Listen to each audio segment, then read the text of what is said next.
super important, commencez toujours par le milieu tout devant. Parce qu'en fin de compte, voilà, une fois que vous avez pris votre mesure, on va dire, de zone avec votre bigoudi sur la partie de devant, en fin de compte, les autres zones vont découler de là et ça va être facile à les tracer. Vous avez juste à suivre vos raies.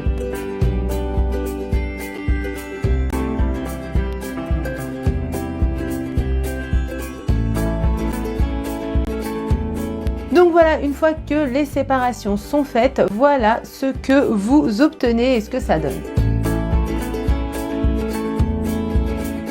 D'accord, donc retenez tout simplement hein, pour vous faciliter au début, 9 zones, donc 3 devant, 6 derrière. On commence par la zone du milieu et en fin de compte, voilà, ça va créer facilement les autres zones. Et après, bon, ici on reprend évidemment avec la longueur des bigoudis aussi de chaque côté. Et après, le reste voilà, va se créer assez facilement, ok? Alors ensuite, juste avant de passer à l'enroulage de bigoudis, selon les écoles, les professeurs et les coiffeurs, certains commencent leur permanente par la nuque et d'autres par le devant. Personnellement, je préfère commencer par la nuque. La seule chose à retenir, c'est lorsque vous faites une zone, commencez d'office par le haut de la zone pour enrouler les bigoudis. Donc on va commencer notre enroulage de permanente. Donc comment on va sélectionner nos mèches de cheveux ici pour pas prendre des pâtés de 3 cm ou alors trop fines ou trop épaisses, voilà. On prend tout simplement une mèche de cheveux qui va avoir environ la même largeur que la largeur de votre bigoudi pour pouvoir, là encore, poser plus facilement les bigoudis. D'accord? Donc voilà. Donc là, mon bigoudi fait à peu près un petit centimètre. Donc on aura aussi une mèche qui fait à peu près 1 centimètre. Alors voilà, une fois qu'on a sélectionné notre mèche qui est à peu près de la bonne largeur par rapport au bigoudi, c'est là où on va prendre notre petite éponge qu'on va plonger dans notre petit bol d'eau. D'accord? Et on va venir bien humecter notre mèche de cheveux. Donc à ce niveau-là, on tend surtout bien sa mèche de cheveux. Si vous ne tendez pas les cheveux, vous allez avoir un truc qui ne seront pas bien serrés au bigoudi et du coup, ça ne sera pas joli. On enroule en gardant une certaine tension. Donc il faut vraiment bien tendre et tenir ses cheveux pour que ça s'enroule bien.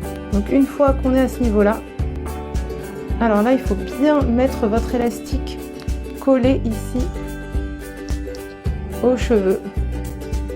C'est ce qui va permettre de bloquer votre bigoudi.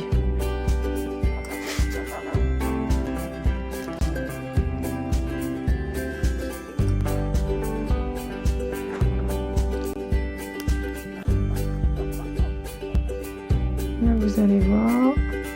Donc voilà, une fois que le papier pointe est bien au niveau des pointes, on commence à enrouler.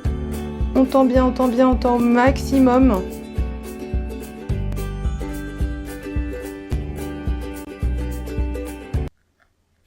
Voilà. Et là, vous allez voir, je vais mettre le petit élastique ici, comme ça. Et qu'est-ce qu'on a? Voilà, on a un bigoudi qui part. D'accord? Vous voyez? Donc c'est pour ça que c'est super important de mettre votre élastique de l'autre côté. Donc là, je vais le refaire pour qu'il tienne bien comme celui-ci. On tend bien, on tend bien, on tend bien, on tend bien.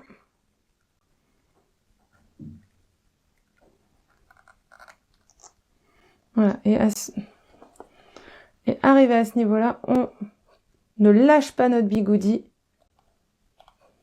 tant que notre élastique n'est pas bien au fond derrière surtout. Voilà. Et là, on a un bigoudi qui ne bouge pas, comme vous pouvez le voir. Et on continue comme ça pour toute la tête. Donc voilà, notre pose de bigoudi terminée, donc notre enroulage de permanente terminé. Voilà ce que ça donne.